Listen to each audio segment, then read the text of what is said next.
Okay. So, Rosh Chodesh Tov. Thank you so much for coming and for taking time out of your schedules to be here. It's so nice to see you. So, tonight, first of all, I want to start by thanking Rabbi and Rebbetzin Moses for hosting me. I always feel like coming here, it's like coming back home, you know, and for many, many years ago, even 10 years ago, I think, is like when I first started speaking, you know, with your congregation, and so I love coming here very much. I appreciate you having me. I wanted to make the lecture, the shiur, in the zchut of Refuah Shleima for Michael Levi Ben Dina, also Daniel Ben Chana, a shidduch for Viva Bas Bracha, and I offer, if any of you have anyone, Tova Bat Alia. Okay, Nisim Ben Muhammad. Anyone else? Okay.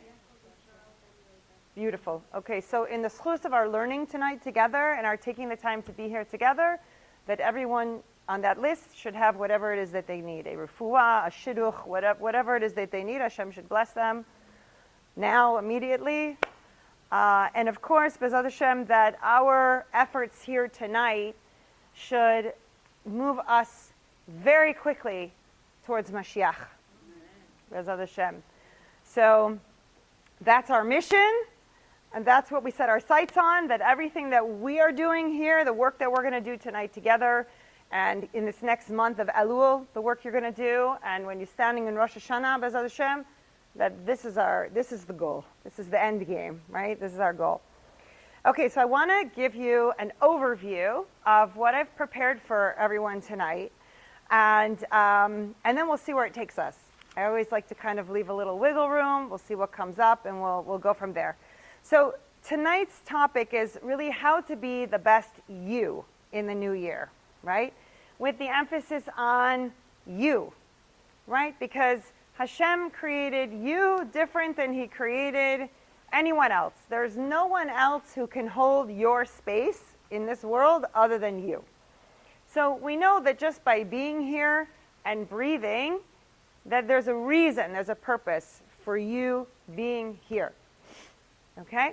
So the idea here now, tonight, that I want to get to, is to be able to start to explore this idea of where have we been in our past years, and in particular this past year, and where it is we're going, right? How do we go deeper in the coming year to better understand what does Hashem want from us individually, right, as a unique creation? So that's how we're going to try to answer this question of how to be the best you in the new year, okay? So I want to start with a discussion about the new year in general. Like, what is the new year? And then what I would like to do is I would like to move into who exactly are you? Who are you? Right? And how do those two things fit together? Why do we even have a new year? Right? How do we know who we are? Right? These are things that we don't think about all that often. We're busy with our lives, with the shopping and the kids and everything that we need to do. And we don't necessarily take a lot of time to stop and reflect and say, really, really, who am I? Like, what am I doing on a day-to-day, you know? And then what I want to do is I want to get into a little bit of a deep dive kind of exercises, fun stuff to really get us thinking and preparing ourselves for this next month so that when we come to Rosh Hashanah, we're coming with something. You know, V'Avraham ba b'yamim, right? V'Hashem barach et Avraham bakol. What does it mean? Tell me your thoughts. Everyone knows what it is. Avraham came with days, and Hashem blessed him with everything, with bakol. So what does this mean? Let's use this as a springboard, a platform from which to jump. What does it mean when it's written Avraham ba b'yamim? Days, right? It's a very interesting thing, right? Translation-wise, it's Avraham, he came with days. What does it mean? He finished his days. He lived a long life, right? Fully. So what does that mean? He did his best, right? When you come with days, you've collected your days. You've woken up every morning, and on some level, you've chosen your activity, you've chosen your engagement, you've chosen your relationship with Hashem, and you've made that day matter.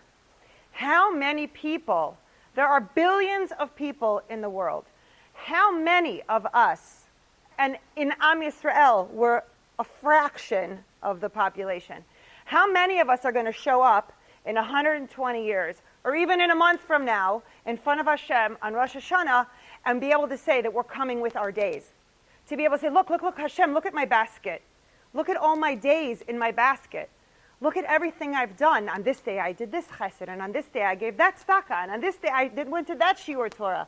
You'll be able to say on Rosh Chodesh Elul, look, I went to the shiur. How many people are not here? Right? You're putting this in your basket. You're saying, I made the conscious effort to come because I want Babi Yamim. When it's my turn to stand before Hashem, whether it's Rosh Hashanah or in 120, I want to come with something to show for myself, something to show that my life mattered, that I figured out who I am and what is my best me, right? So this is the platform from which I want to jump into asking the question, what is the new year? What is Rosh Hashanah? Why do we have this? What was the idea behind Hashem creating this system that every year we have Rosh Chodesh Elul? And if we're sensitive to what it really means, Rosh Chodesh Elul, what did it used to say about the Gedolim who lived 100 years ago, 200 years ago, 1,000 years ago? They would hear about Rosh Chodesh Elul, they would tremble. They would tremble because Yom Hadin is right around the corner.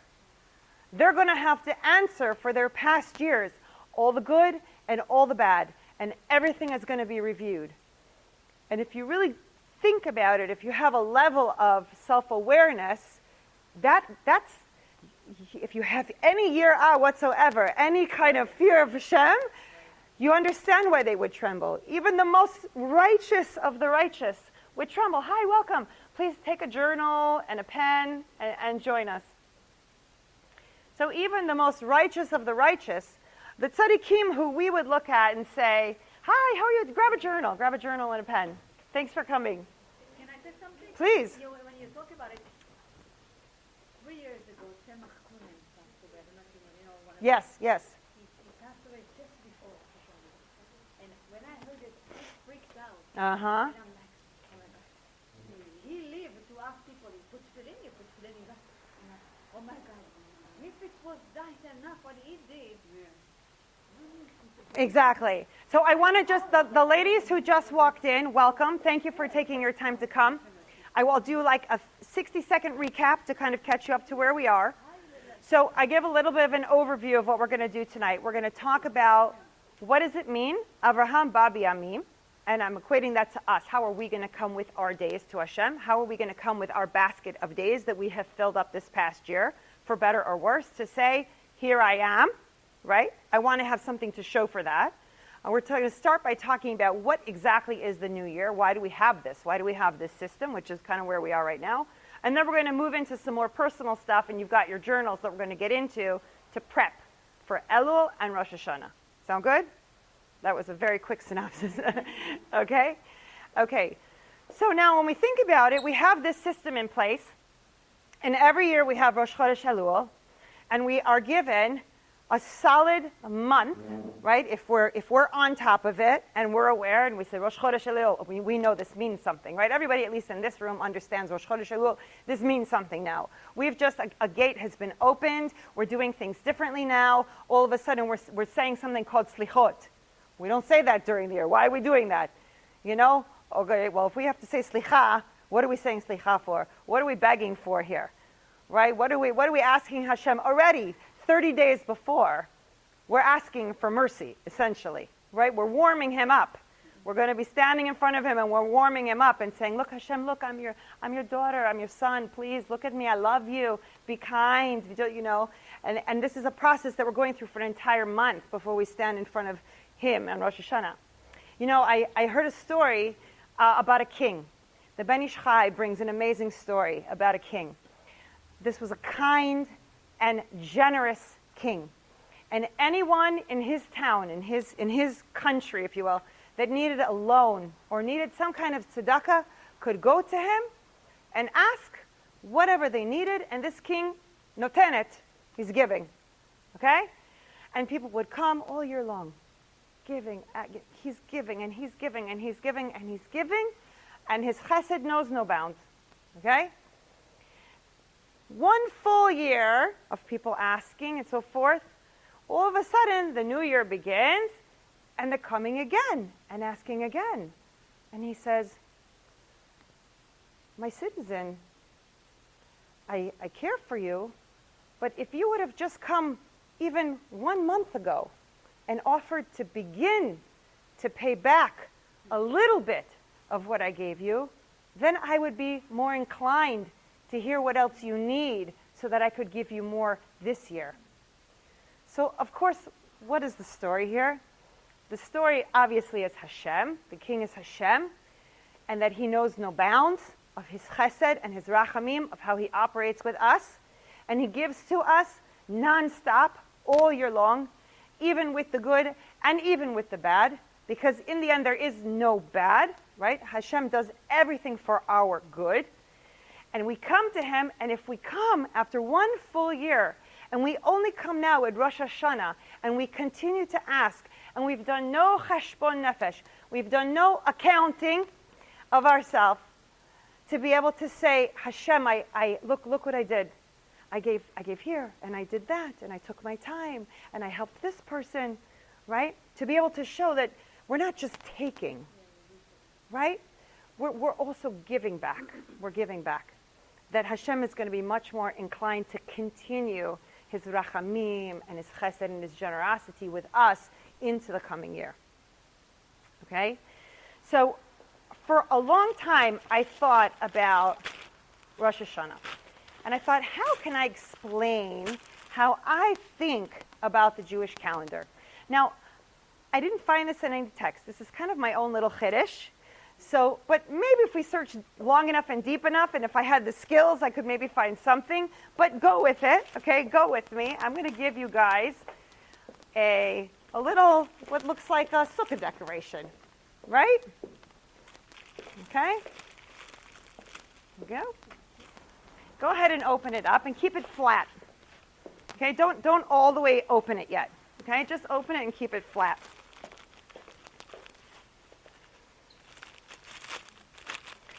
So for people that are reading, that are listening on the recording, when we're done with this, there's a lot of them in there. You guys can each have one. Okay? What this is this one of those spirally things that, you hang from your sukkah and it hangs down like a little spirally thing. But let's keep it flat right now like this. Okay? Hashem created this system called the Jewish calendar. Every year, it's the same, with some minor exceptions here and there. Sometimes it's a leap year, we have an extra month, but derech klal, it's the same calendar. All the holidays are coming in exactly the same order. All the Shabbatot coming in the same order. Rosh Chodesh, same order. Everything is beseder. Everything is in an order. Hashem created the calendar with an order. We have to ask ourselves, why? Okay? If this is the Jewish New Year, okay? And if we do no work, we do nothing to improve ourselves, we do nothing to invest in ourselves, we do nothing to further our dveikus, our connection with Hashem, then this is what our years will look like. In 120, we will come with a pancake, and we will go year after year after year, like a record player, around and around and around. No change, no growth, no difference. From 20 till 80, nothing. That's what we're coming with. Now, what happens if you take by the center and you start to pull it apart? Theoretically, what should happen is you get a spiral, right? This is kind of a sad spiral, but it is a spiral. Okay? Now, if you have an appreciation for Hashem's design, His brilliance, His omniscience, His complete and total strategy and intention in His creation, of His calendar, and of us, especially as Jewish souls that are meant to integrate with this calendar, and we take it seriously, and we understand and begin to reflect on what it might mean, then when we start down here at the age of 20, hopefully earlier, but we're not all lucky enough to start earlier, right? Never too late, ever, right? No matter whether you're starting 20, 70, doesn't matter, okay? And we start to engage with this system that Hashem designed as Jewish souls. What should happen is every year we go up, and we go up, and we go up, and we go up, and we go up. And this is what is really meant in the Jewish calendar, especially for the Jewish soul. The idea that every single time we face a Rosh Chodesh Elul, and every single time we stand in front of a Kadosh Baruch Hu on Rosh Hashanah and Yom Kippur and all the Chagim throughout the entire year, this is the goal. The goal is that every year is different and better and more engaged and more enlightened than the year before. That every year our relationship with Hashem grows deeper and more meaningful for us and for Him. Like any parent who longs and loves to hear from their child, HaKadosh Baruch Hu is no different in this regard. That we are His beloved children, and He longs to connect with us and hear from us.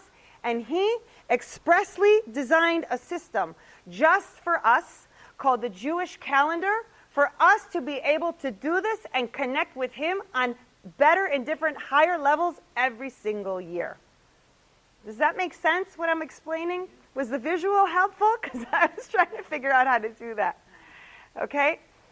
So if we begin to understand by design what the Jewish calendar is, and we're able to understand that this is Hashem's plan for us, right? This is how He's showing us, my child, look what I've created for you. What a playground I've given you. What an opportunity for you to come and explore who you are as my child and as a Jewish soul on this planet at this time, and especially for us in the days mamash right before Mashiach. I mean, we are seeing Nisim and Niflaos, and they're masked as if it's a part of nature. And I said last night in the lecture I did, especially here in the city of Los Angeles, which I call ground zero, we are on the front lines of what is the spiritual war that takes place before the days of Mashiach. We have to work so hard every day to wade through all the muck and the sludge in the city. We have to protect our kids. We have to guard our boys' eyes because God forbid what they see on the streets. Right?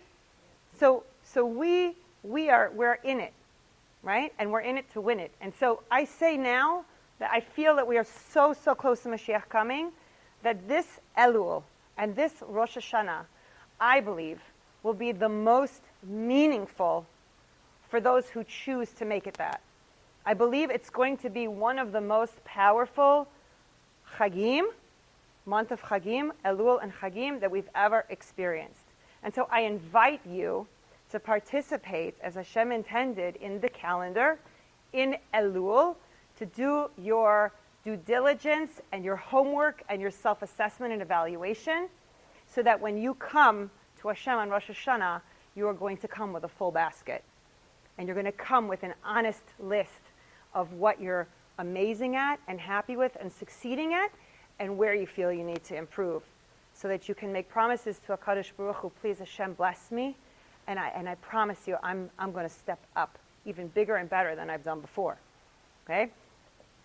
Okay, so let me just make sure I've hit everything I had. Okay, so just want to highlight regarding the calendar, okay, that we have a menu of things to participate in. I mentioned some of them, but I want to even highlight it again.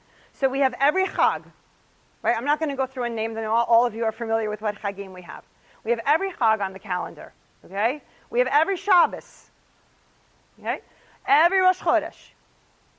If we choose to make ourselves aware, we also have every Hilulah of a tzaddik that is passed.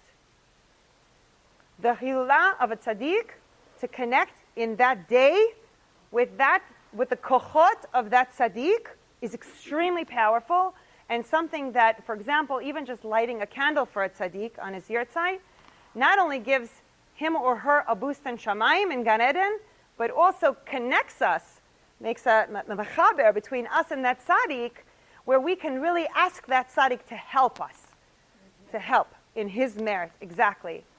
And when you get into it, my daughters can attest, I'm a little bit obsessed with tzaddikim. It's really like, I have so many. But my son is named after Yonatan ben Uziel and Amram ben Diwan. So, those two I'm lighting every, I have my whole trays of candles. But Every Friday night? every Friday night before, I'm like obsessed. But I do Rabbi Shimon, there you go.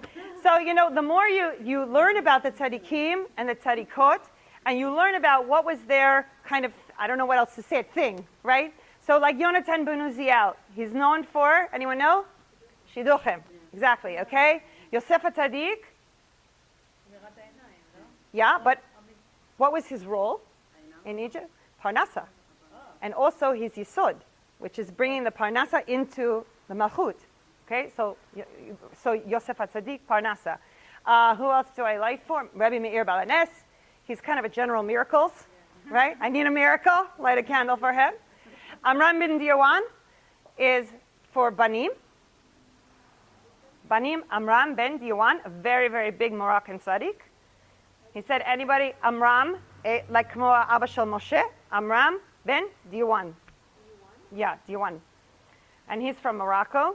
And it says for him, he promised anybody who's visiting his kever and davens for boys, banim, that they're going to. Now, I had an experience where we were not in Morocco. Unfortunately, that would have been fantastic.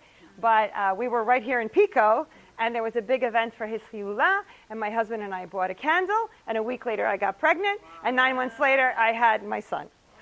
So there's something to say from it, okay? The list goes on and on. I don't know if you guys want to help think of any, and you have, of course, all the imaot. I did my whole lecture last night was all about the imaot. There's a recording of it on my Google Drive. You guys can go and listen to it, all about the kochot of the imaot, each one bringing her own unique koach to the world that we can tap into. So not to overlook the hilulah of the tzaddik on the calendar. This is a very special opportunity to connect metaphysically, cosmically, with what's going on in Shemaim, right? Every birthday, Hebrew birthday of yours, your special day, that snapshot of the stars and the sky, that Hashem decided that this is the perfect moment to bring you into creation. Every birthday of yours is something special, okay? And I'm going to talk a little bit about that later on in some fun ways. So all of these are drachim, they're paths through which we can explore and have fun and connect with Hashem and connect with ourselves. All right? Let me see. So there is one catch that's always at work and in action, and that is the Yetzer Hara. Right? The Yetzer Hara is always that guy who is going to try to prevent your husband from getting to shul on time. He's always going to prevent you from lighting candles on time. He's always going to try to make sure you forget to daven mincha. He's always going to make the traffic heavy if you're supposed to be in something important. So we have to be aware of that as well, that sometimes that pushback that we get is the Yetzer Hara trying to convince us, not so important to grow. Not so important to say some Tehillim. Not so important to come to Shiur. You're tired. You work hard. Go be down. It's fine. Right? This is the Yetzer Hara. And it's funny, I'll tell you, it's a secret, right?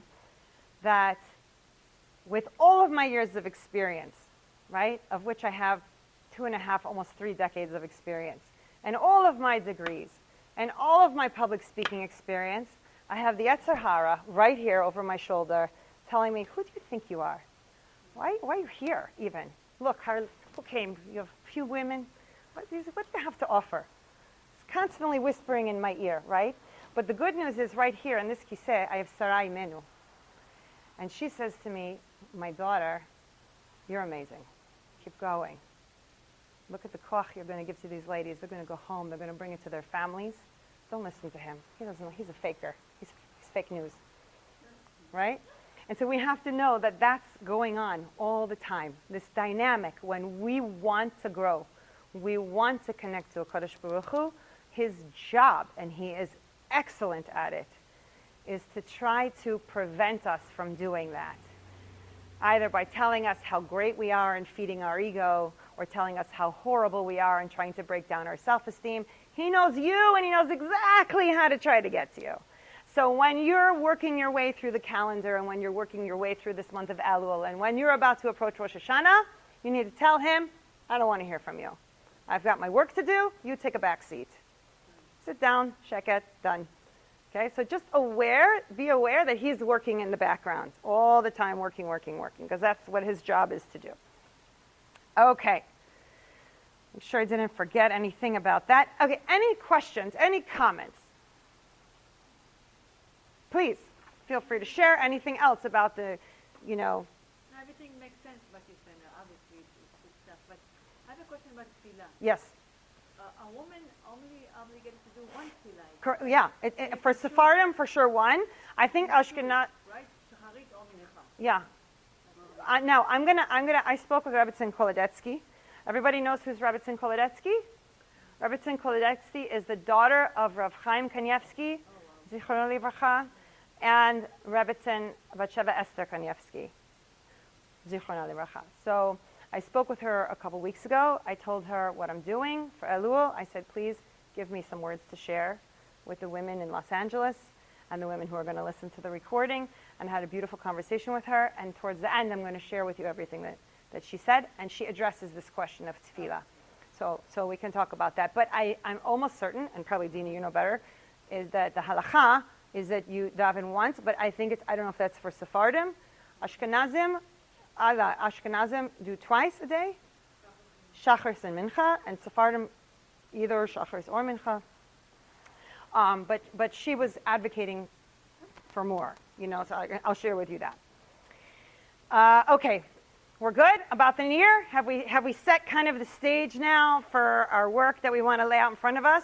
Okay, so now we're going to get a little bit more into the fun stuff now, okay? So the next question I am posing is, who are you? Who are you? When I say, how do you become the best you in the new year, we have to answer the question, well, who am I anyway? What does that mean?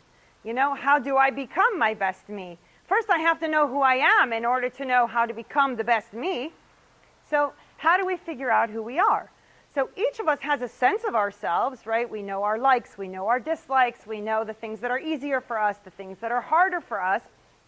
But one of the things that I have discovered in my years of study and in my years of practice is that there is a very fun way, but you have to become a detective to learn a little bit more about really who you are. What I would like you to do right now for just 1 or 2 minutes is to take your journal, and at the top of the page, the first page there, is to write, who am I? And just for 1 minute, I want you to just, whatever comes to you, I just want you to write down whatever comes to you to answer the question, who am I? Okay, I'm going to give you a couple minutes to put some stuff down.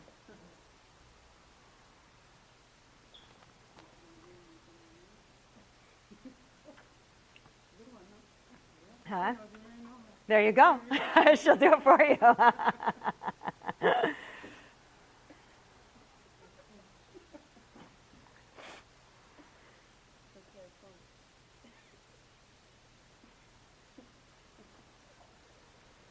And if anybody wants, there's tea, coffee, drinks, fruit.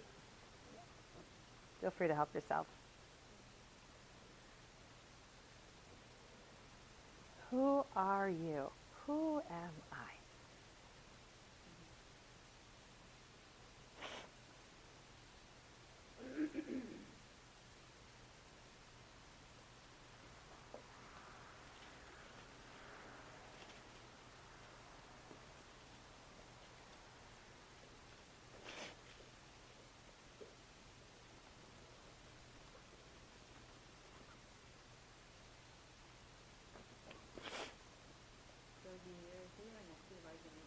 There you go. It's the mother, what do you say, Safa'im? Yeah.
Everybody's good?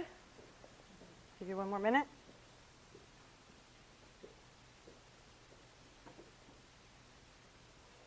Okay, is anyone willing to volunteer to share maybe a couple points from your list? Go ahead. The first one I wrote is אני בת של מלך, Okay, אני אימא של עדה, מאיה ודוד, okay, אני אשתו של יונתן, אני הבת של יהודה וטובה בן אבו, uh-huh. I'm a good friend, I'm a good mother, and I'm a giver. Beautiful. Anyone else want to share? Yes, please. Okay.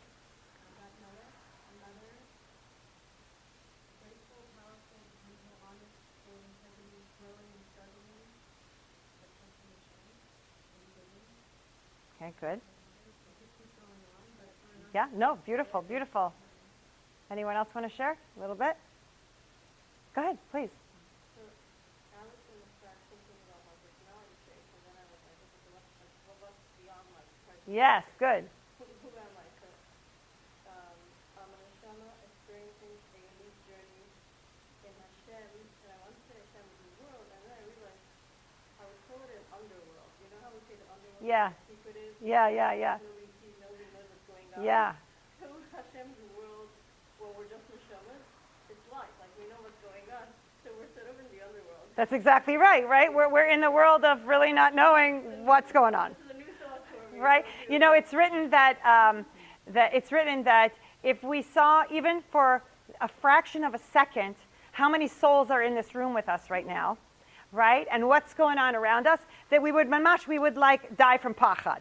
You know, from fear. We would literally just, our neshamos would jump out of our body and be like, we're done, out of here.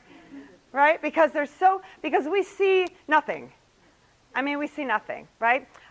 This is reminding me now of a kind of a light bulb moment I had this summer. We were at the aquarium. I took my husband and I took our kids to the Long Beach Aquarium. Have you ever been there? In the Long Beach Aquarium? It's a really cool place. It's really, really cool place. Now, I'm very into like the whole spiritual stuff. I love it. Love the metaphysical, spiritual. When I was 16, I asked my parents for a Zohar. Had no idea what it was. They had no idea what it was, but I knew I needed to have it. Like, I don't know even how I knew it. It's just something in my soul. I was like, Zohar, there's something called a Zohar. I need it. Please get it for me now. I need it in my room. I have the only English Zohar ever printed from literally the age of 16. I've carried it with me every single time I moved. When I got it, I opened it up. I tried to read it. I have like no idea what this means. I have no idea, Ima, Abba, what they're talking about. I closed it and I just carried it with me. I knew I needed to have that energy of this thing called the Zohar with me all the time. And my life unfolded from there. And as my kids can attest to, I have stories that go for days about all kinds of spiritual stuff that's very cool and really, I think, unique based upon the fact that I realize not everybody has those kind of experiences. But I was at the aquarium, and I'm looking at these unbelievable, what do you call it, display? What would you call it? Like, the fish, like all the different aquariums, that you go and you see everything. And there's one display where it's all floor-to-ceiling glass, and you can see, obviously, under the water, but then you see the shore that they created and the waves, right? So the water is going like as if it's the ocean, and you see what's going on below, and you see the shoreline. And I'm looking at that, and I'm thinking to myself, we know nothing. We see nothing when we go to the beach. We just see water, right? Maybe you're going to see a fin pop out, something floats by, but there's millions, I don't even know, billions of creatures under there that Hashem created that are, so unique, every one of them, colors and shapes and how this one is eating that one, and there's like a whole thing going on down there, and we have no clue. We just see the surface of the water. And it dawned on me that it's written as above, so below.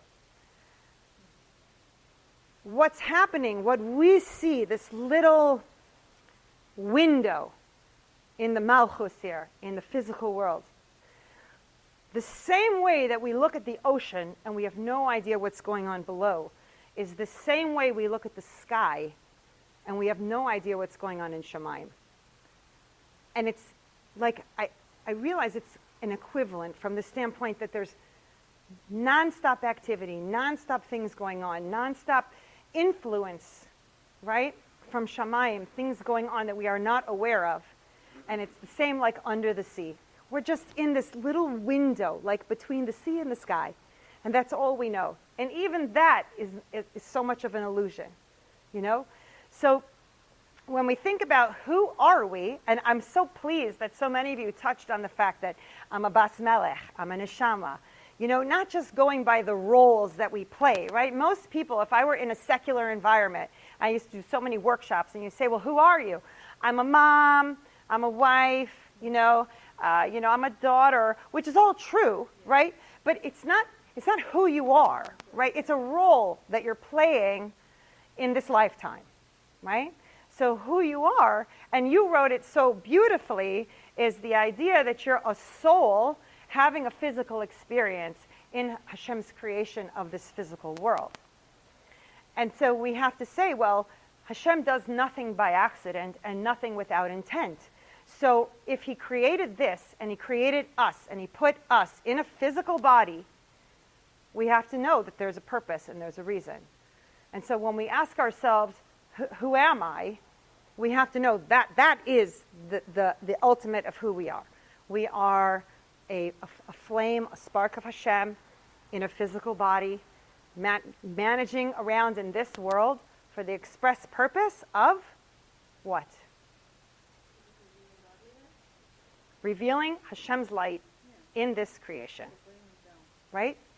And what's so incredible in this system that Hashem created is that the only way that you can do that is in a physical body. Once someone gets to Shamayim, there's no more mitzvos. Your work is now. This is your window of time, is these however many years Hashem is giving you on this planet, in this body, to do whatever mitzvahs that you're going to come. When you come with your days, and you bring your basket in front of the Beis Din in 120 years, and they say, okay, we gave you this many years of life, show us. What did you do with them? We gave you that body, that brilliant machine.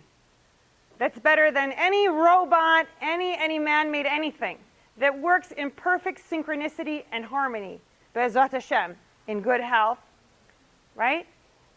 I gave you this unbelievable machine for the express purpose of revealing my light in this world. And so we're going to have to answer to that. We're going to have to say, who are we? We are literally machines designed to reveal the light of Hashem in this world. And by doing that work, the Jewish nation, doing the mitzvot that Hashem intended to help us reveal that light, this is what will bring Mashiach. So it's really an incredible system that Hashem designed. So now the question becomes, how do we learn more about ourselves? So I want to share with you some things I've discovered, and you can play with it in the month of Elul and throughout the year to see what you learn about yourself, your neshama. Because I have learned throughout my life that Hashem, in His infinite wisdom and His design, leaves breadcrumbs for us throughout our lives. And if we are conscious enough and desirous enough to find those breadcrumbs, we can learn more and more about ourselves, about who our soul is, and more about our personal reasons for being here.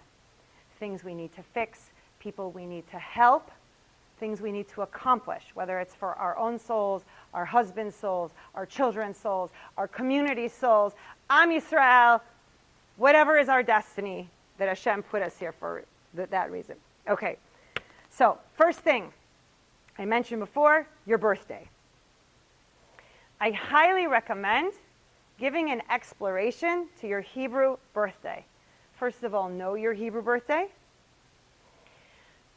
Celebrate your Hebrew birthday.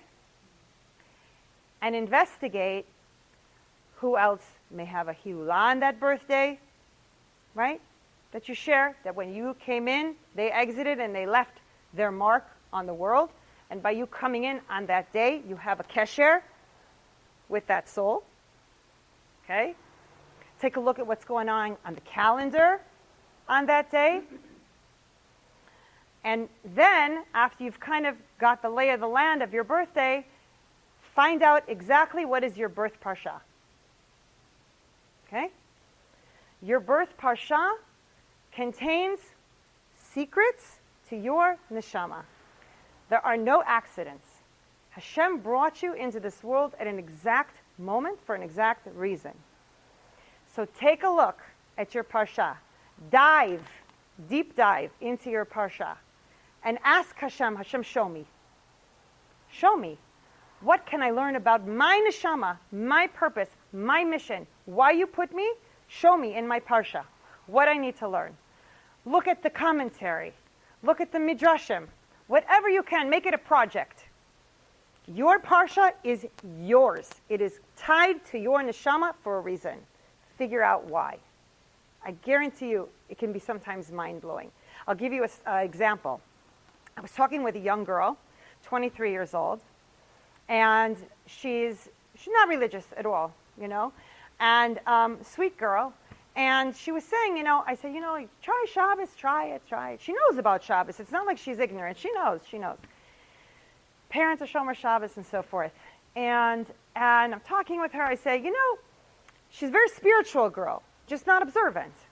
I said, you should really look at what your parsha is, And I had been talking to her about Shabbat because she had a couple of bad accidents, either Motzei Shabbos, where she had been Mechalel Shabbos, Chas v'Shalom, not feeling well, like some things that I was like watching the pattern, and I thought, look, all of this is connected to Shabbos, I said to her, you really should learn about Shabbos. You really, you have to pay attention. Hashem is talking to you. You can't ignore it when Hashem talks to you. He knocks quietly, then he knocks a little louder, then he knocks a little louder. Better to answer the door on that quiet knock, right? Better to say, okay, Hashem, I hear you. La'at, la'at, give me my space. I'm doing my work. I'm going to, la'at, la'at.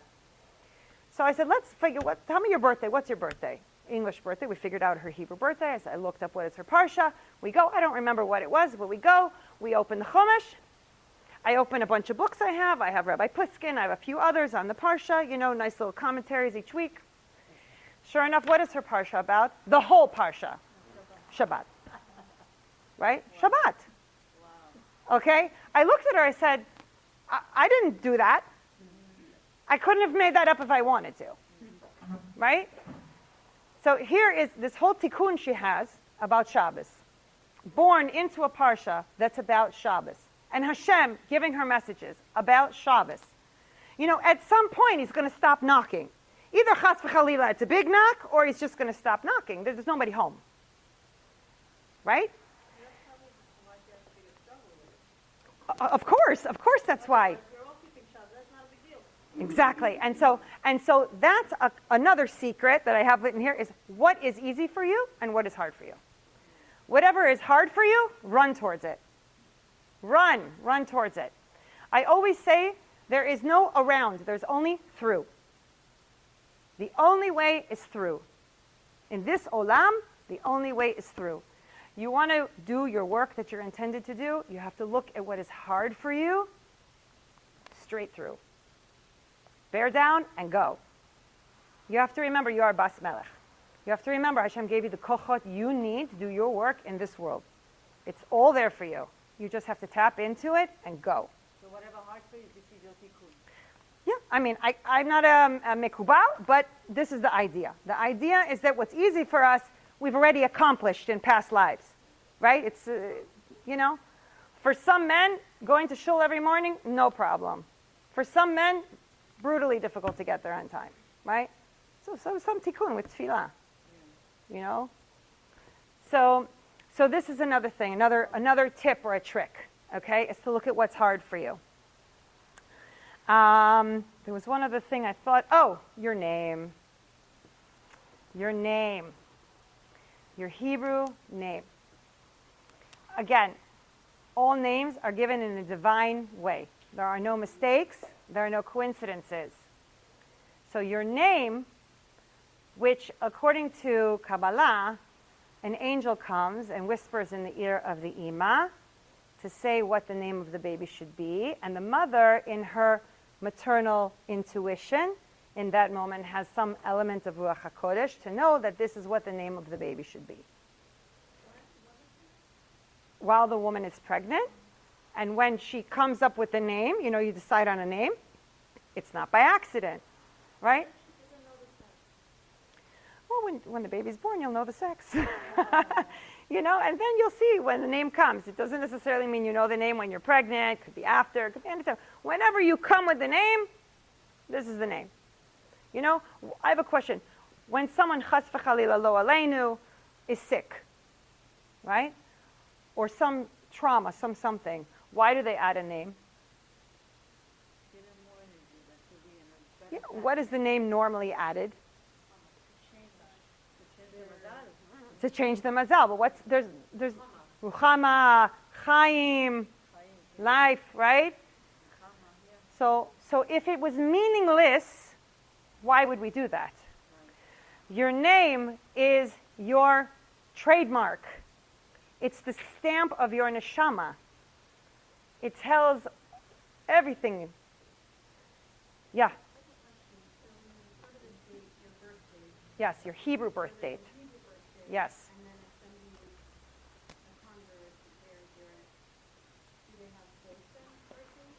Well, their Hebrew birth date would be the date of their conversion. Technically, that's the day you're born.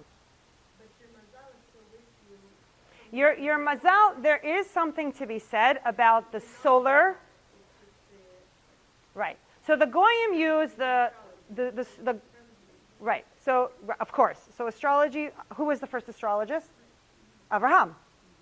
Okay. So, there's a big difference between the lunar calendar and all of the mysticism that surrounds the mazal, according to Judaism and Kabbalah, and how the goyim use so the goyim, according to the text that's written, they are bound by the mazal. They're bound by it. It is, that's it. There's no navigating to, from, that's it. They're bound by it. A Jewish soul is me'al mazal. We are not ruled by the mazal. We are imprinted by the mazal. In the second that we come into this world, the sky looks a certain way. There's a photograph taken, right? That is your map, your birth map. in astrology. That can tell you a lot about you and about why you came, when you came, all of that, all of the circumstance. But a Jewish soul is me'ala mazal. We work in nisim. We work in miracles. We don't work any other way. So the Jewish soul works in miracles. And Hashem works with us in miraculous ways. So, but that's not to discount the fact that our astrology, our birth map and so forth, certainly we're influenced by it. There's a reason why Hashem chose to bring us in that exact moment. And it's completely and totally aligned with who we will marry, what our upbringing will be, what our challenges will be, all of that. You know, a really good Kabbalistic astrologer can see all of that in the map. Now, again, because we are not bound by that, I don't want to say meaningless. It's not meaningless, but it's not anything in a predictory fashion, because we are co-creators of our existence with Hashem. Every minute that Hashem is choosing to keep us alive is a minute that we are in co-creation with Hashem. From the moment we're born to the moment we pass. So we are in partnership with Him as a process to help reveal His light in this world. So your name, your birthday, your parsha, all of these things are really fun to explore and to dive into, to kind of get clues, hints about who you are, maybe even who you were in a past life. You know, a lot of us, we feel a pull towards a certain, let's say, Ima. Sarah, Rivka, Leah, Rachel. Maybe we have an affinity, you know, for a certain Ima. So maybe there are kochot that Hashem gave us that are tied with that neshama, you know, or certain things that we feel pulled to explore, you know, that we want to learn more about, you know. That's all your soul talking to you. Things they want. For me, I feel like I have something. It's gonna sound crazy, but something with David Amelech. No, why does it sound crazy? I don't know. It's like Who knows? Maybe I can't explain it. you never know. You never know. Listen, there were only so many souls in Har Sinai. I love them. It's like I can't explain it. When I read Tehillim, it's like I feel like when I do the tshuva and everything, the Tehillim feel all my thoughts and everything. And Beautiful. David Amelech is like I call him like a brother, my brother. Okay, you never know. You never know. You never know if you have, maybe you have nitzatzot in your neshama. לא קשור, אני פשוט מרגישה ממש Listen, we don't always understand those things. We don't understand those things necessarily, but they're meaningful. I would not discount it. You don't know. You have no idea who you are, who you were, what nitzatzot you have of some neshama somewhere that you need to help to mitaken a few last things before Mashiach comes. And so your soul is pulled to that, and that's what helps to feed you, because maybe you had some kind of connection, some soul history somewhere along the line. I mean, we don't know those things. You know, only mikubalim of a very high level can help to figure those kinds of things out. But the bottom line is we don't necessarily need to understand. We can use a cell phone and not have a clue how all that cell stuff is working and talking and connecting. That doesn't mean that the cell phone is not useful. We don't need to know about all of that. So what the important part about that is your feeling, what it brings to you. If it brings you light, if it brings you a sense of koach, if it brings you a sense of purpose, it brings you a sense of connection, that's what's important. So you utilize that. You utilize the feeling of what it's bringing to you. Does it make sense? Yeah. Okay. Okay, so as we're exploring who we are, and we kind of go on this journey to be able to become more aware of ourselves in wanting to be able to be the best version of ourselves, right? Because why else to know about yourself? To be able to fix what you need to fix and be able to shine where you need to shine, or you already do shine, right? So to acknowledge both the positive aspects of ourselves and the areas where we need to fix. So this is what we want to begin to bring with us in Elul and to Rosh Hashanah. We want to have a deeper, better, more fundamental understanding of ourselves, so that when we're standing before Hashem, that we're doing it in a way that we say, Hashem, wow, thank you for creating me. Thank you for everything that you've given me. Thank you for who I am. I want to be here for you. All right?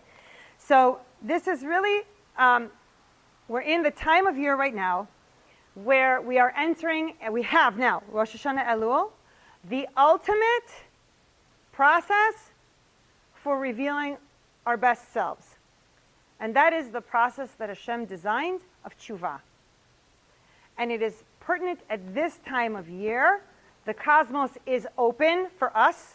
The gates are opening before Rosh Hashanah to provide us with the chesed and the koach to do the tshuva that we need to do, to go through some kind of, what is tshuva? What does it mean? Returning back. Okay, returning back to Hashem. What else? Repenting for things we've done wrong. Coming back to your essence, to who you really are. Yes, coming back to your essence, right? So connecting with the neshama. So the ultimate form of tshuva, if we've done it right, is really dveikus Hashem. Is to cling and cleave to HaKadosh Baruch Hu, right? Because we've basically said to Him, it's your game. I'm on board with your game. I'm on board with your program. I'm on board with your system. I'm on board with your creation. I'm on board with your process, and I'm going to follow, and I'm going to engage. And the system that Hashem put in place for us to do that is the process of tshuva. So I made some notes about what's involved in the process of tshuva. Now, of course, there's slichos, there's all the formal, let's call them the formal structure of tshuva. We listen to shofar, we do slichot, we come to davening, we have the whole month of Elul, we do preparation, we do self-reflection. But we're also doing things like refinement, identifying refinement of character and midos that we need to work on. We're looking at revealing light through chesed and tzedakah. We kind of up our game in this month to be able to say, look, Hashem, look, I'm trying. I want to be there. I want to show up, okay? So what I want to do now is I want to do a little exercise with you. So flip a new page in your journal, okay? And I want you to create 3 columns. So you're going to have 1, 2, 3. Just put 2 lines down your page and create 3 columns. Now, I always think, I am of the belief that when we do stuff like this, everything is kind of divinely inspired. The fact that we are this group of souls that we are together tonight, it's on purpose, right? As I said when we first got here, the people who are meant to be here will be, the people who are not will not be, and we're going to have a good time either way, right? Because Hashem decided that this group of souls needed to get together on this night and do this work, okay? So if you'll indulge me, I would like to do something fun. Now, these are not Jewish specifically inspirational cards, but they're just little inspirational notes. And I would like you to trust that you pull a card or 2 and you keep them for yourself. And you can reflect on them and see. And maybe you'll have a little bit of a hint, okay? So in the meantime, while we're doing this, in your first column, I would like for you to make some notes of things you feel you need to work on. Honest assessment. What do I need to work on? Do I need to speak more kindly with my husband? Do I need to stop yelling at my kids? Do I need to give more tzedakah? Do I need to volunteer more? What do you need to work on?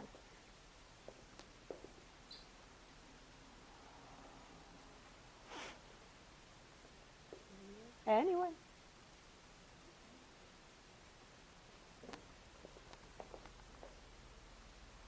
No?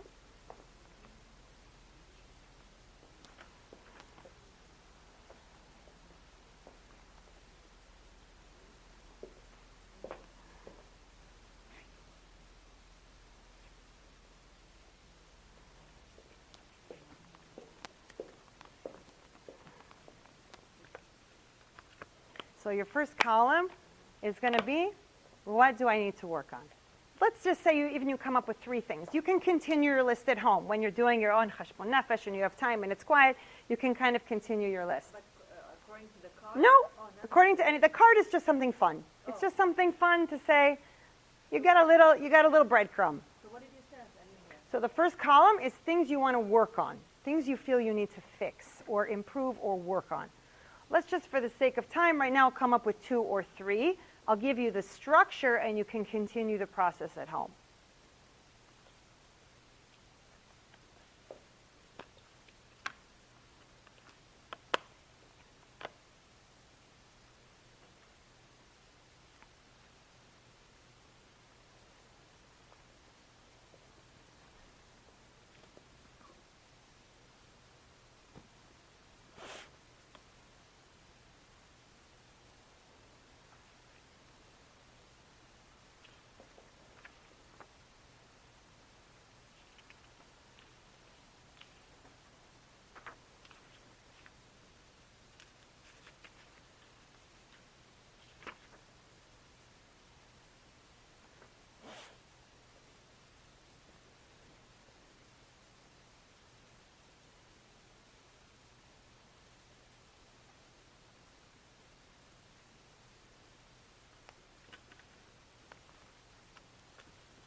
Okay, everybody's got like at least 2 or 3 things?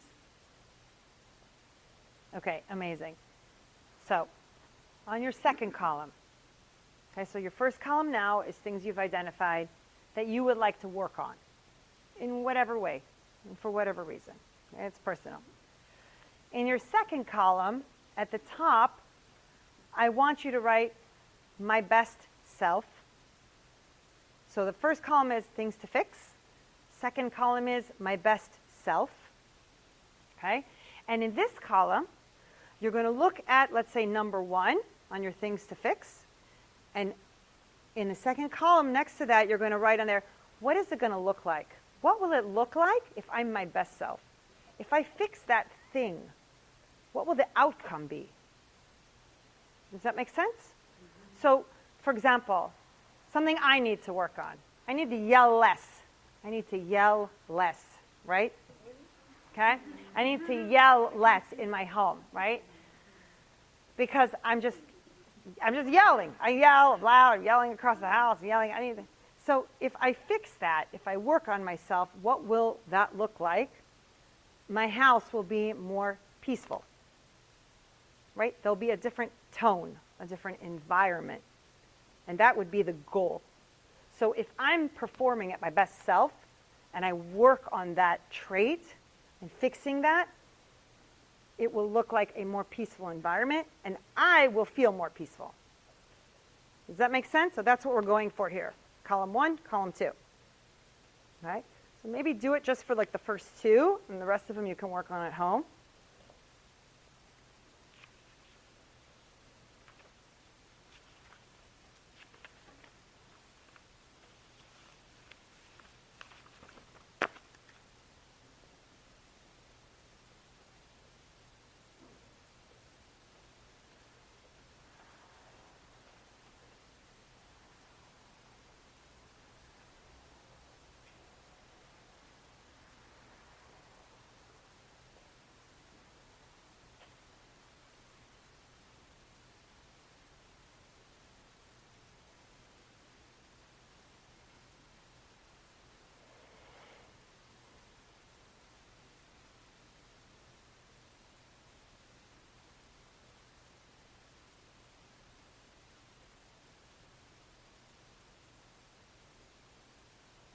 Everybody kind of did one or two of them. So things you want to fix, what will that look like? With that obviously being your goal. Okay? Now the third column, this is where it gets a little tricky. This is where the heavy lifting comes in. Okay? The third column is, what am I willing to do to get there? What am I willing to do to get there? Now, there are lots of ways to answer that, right? I will tell you a system I came up with for myself last year at this time, and it worked well for me, the things I decided I wanted to work on, which, by the way, I highly recommend bringing with you to shul, an index card with all of the things on there, not only that you want to daven for, but that you want to work on. And daven every time the Aron HaKodesh is open, daven to Hashem to give you the koach to fulfill everything you've written on that paper. All the things you want to achieve for yourself in the new year, how you want to get closer to Hashem and work on yourself, these things that you're identifying now, bring it with you. Put it in your siddur. Aron HaKodesh opens, daven your heart out, right? In that exact moment. And the way I structured for myself, because we can't do everything, right? We might have a list of 10 things, and maybe we're going to be lucky if we're great at one, right? Because it's very hard creating change. But the way that I structured it, as I said to Hashem, Hashem, these are the most important things to me, right? That I need or I want to accomplish. And I'm willing to do the following for you. Here's what's in it for you, Hashem. And I outline on a monthly basis, on a weekly basis, and on a daily basis. Let me give you an example. I'll tell you exactly what I committed to, all right? And of course, everything is bli neder, but, you're showing HaKadosh Baruch Hu, I'm asking from you, rachamim and bracha, here are the things I need your help with, and what I want to accomplish, and what I want to work toward, and here's what I'm willing to pay for it. Here's what I'm willing to do for you.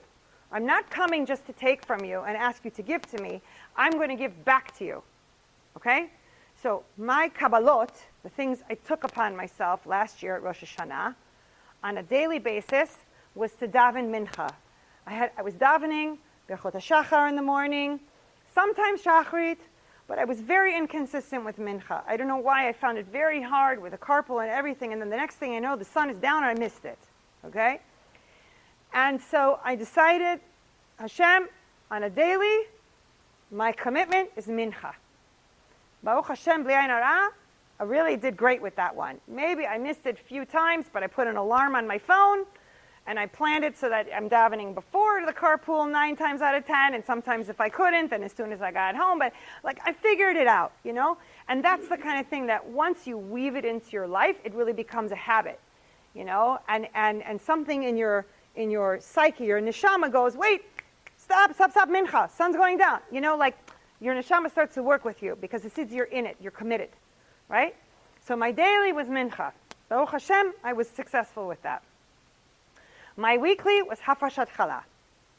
Every single week, hafashat chala. And Baruch Hashem, bli ayin hara, I think in total for the whole year, I missed 3 times. Every single Shabbos, hafashat chala. My freezer exploding with chala because it's so much dough. And before Pesach, I had to give it away, as much as I can. But every week, hafashat chala, my daughters become expert challah makers. They help me, thank God, Baruch Hashem. But this one, oh yeah, that's right. That's right. That's so funny. Amazing. So that one also, I knocked it out of the park. Even when I was traveling, when I wasn't going to be home on Shabbat, I tried to find ways to participate in Hafashat Chala. So one time even I was in Muncie, I couldn't find some of the lady whose house I was staying at had already done her challah making, on Wednesday and I just got there on Friday. I was able to make calls and network, and I found a lady who hadn't done it yet, and we did video call. So I could say amen to her bracha when she pulled the hafrasha. So I really showed Hashem, I'm committed, I'm showing up, I'm here for you. I want the full benefit of what this mitzvah is. I may not understand it, but I want the full benefit of whatever it is. Okay, so this one also I did well. The monthly one, I had committed myself that every Rosh Chodesh I would either teach or organize or fund some kind of learning for women. This one, I bombed completely. I didn't do it even once. So I just couldn't pull it together. I really couldn't pull it together. My daughter did a few things. You had like a couple Rosh Chodesh, something with your girls and whatever. In the summer learning. I don't know why. Right now, this is it. Oh, you're right. Okay, and it's still in that year. So I get one. Woo! I got one. So this is, I did last night and tonight. So I got put 2 in 1. Okay, so maybe I'll try and continue it. Okay, but in the month of Elul, I'll do my reassessment. I'll see like what the things are I want to continue to work on and what else I can B'ezrat Hashem mekabel upon myself. But I found this to be an amazingly simple, structured way to commit to stuff in exchange for whatever it is I'm asking HaKadosh Baruch Hu for. Now, if everyone is not too tired, is everyone falling over? Okay, good. If everyone is not too tired, I'll sneak in right now, because it's the perfect segue, the story that I was asked about of why I no longer wear my shadel, and now, for almost 2 years, I'm doing Kisui Rosh with Mipachat, I'm going to make it shorter, because it's kind of a longer story, but it's a good place to put this in, because I will tell you, I know personally full well, Hashem makes deals. Hashem likes to make deals. I'm going to write it down. Hashem makes deals. If you're serious when you offer something up, and Hashem knows you're serious, He makes deals with you. So in November of 2020, I went in for a routine surgery that I was with a very experienced surgeon who had done the surgery hundreds of times. And I went from the surgery, I went to the recovery center, and it was really like not such a major surgery, but I went to the recovery center, and becoming evening, I got there around 4 o'clock. Around midnight, I didn't feel well. I called the nurse, they came in, they kind of stayed with me, and all of a sudden I started passing out. And they couldn't figure out why. And they used this salt, this you see when people are fainting, which I'd never smelled that before. And that definitely, I don't know if you've ever had to smell that before, but I don't know what it does, but you go from being passed out to basically wide awake. It's like, it's this combination of vinegar. I don't know what it is, but it's a very unique smell.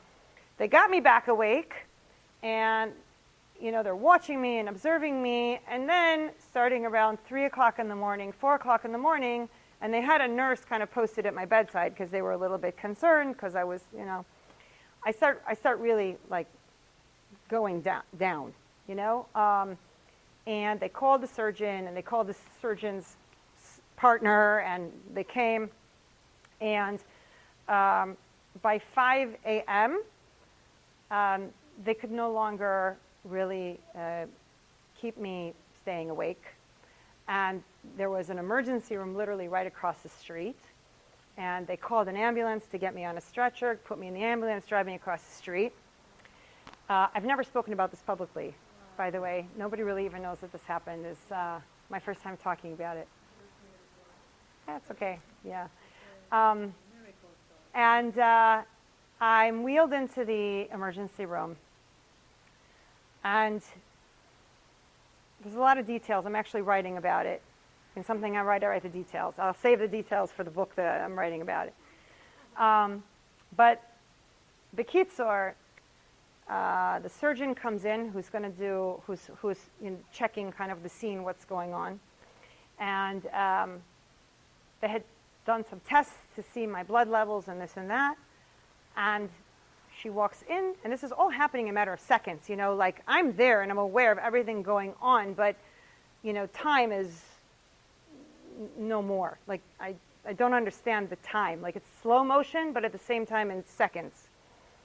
And she comes in, someone says, I'm going to send her blood for typing. I remember hearing that, blood typing, like is she O, is she A, whatever. The surgeon says, no, there's no time. Go get O, whatever they do for every O positive, or whatever is the universal donor. Go get that, and go to the OR stat. There's no time even to type her blood. So she leans over me, and she says, honey, just like that. She was this short lady with these piercing blue eyes. And she leans over me and she says, honey, I do organ transplants for a living. She said, I'm going to fix you up. Don't worry about it. I can do this in my sleep. Whatever needs to be fixed here, I'm going to fix. She says, but I need a name. I need a name and I need a phone number. Okay? Of course, I understand. It means just in case, because it was very clear that I was on the brink of death. And I understood that when she said that. And I could barely speak, and she somehow understood. I was kind of like mouthing and giving her my mother's name and phone number, who was with, thank God, at home with my kids and my husband. And next thing, I just remember being wheeled down the hallway, and I don't remember anything else. I come to, and I don't remember exactly. I was in some kind of waiting room, and I had no koach. I mean, I couldn't figure out, am I alive? Am I dead? What's happening? I could hear things. I could see lights, like, okay, I ended up being in the hospital for a week. Is anyone here have a background in medicine or nursing? So I wound up having 2 blood transfusions. And I needed a total of 9 units of blood, which is almost the entire blood content of an average human being. I think is around 10 to 12 units. I needed 9 units of blood. I was bleeding out internally. There was some kind of, something happened with the surgery where there was a leak. There was a bleed. And I could not do anything. I was in the hospital bed. It was COVID. My husband couldn't even come in. He almost got arrested, screaming at the security guys. They were like literally going to call the police and have him taken away. I want to see my wife. I want to see my wife. They wouldn't let him in. While I'm in that bed, not even able to speak, I really didn't even have the koach to take oxygen from my lungs and words from my mouth. And I'm laying in my bed, in the bed in the hospital, and I'm saying to Hashem, I don't know why this is happening. Clearly there is a reason.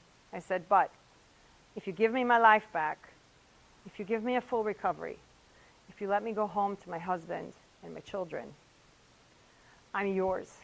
I'm just yours. Whatever you want from me, I'm yours. I'm in. Eved Hashem. Eved Hashem. Sorry.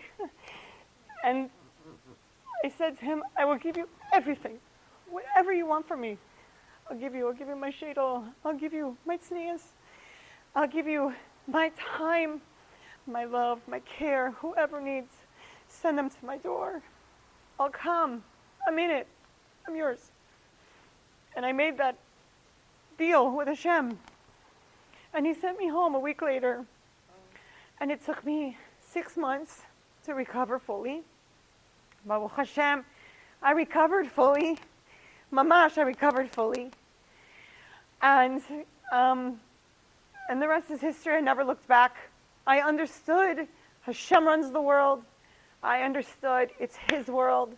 There's no other. And everything is His. Your life is His.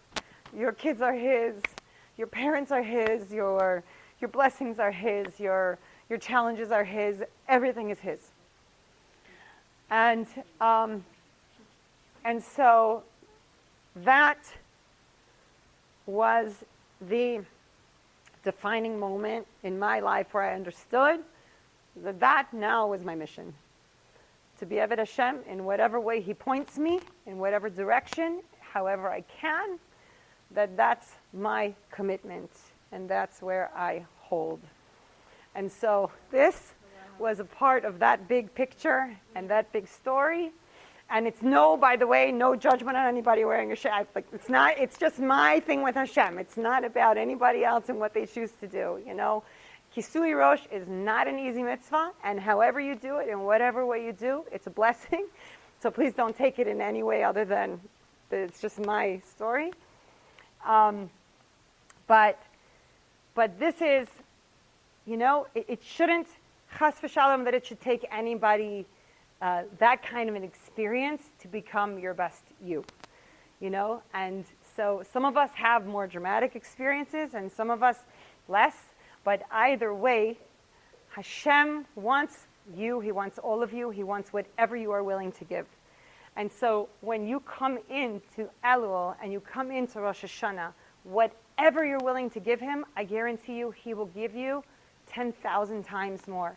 I can't begin to explain the bracha that I have experienced b'li ayin hara in my life since this happened.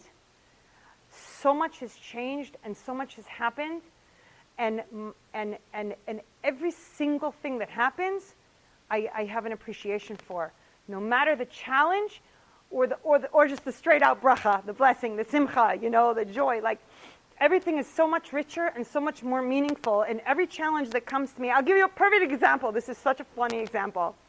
I used to be so quick to judge and quick to like complain and quick to just be that kind of like, And so, God bless my neighbors. It's hilarious.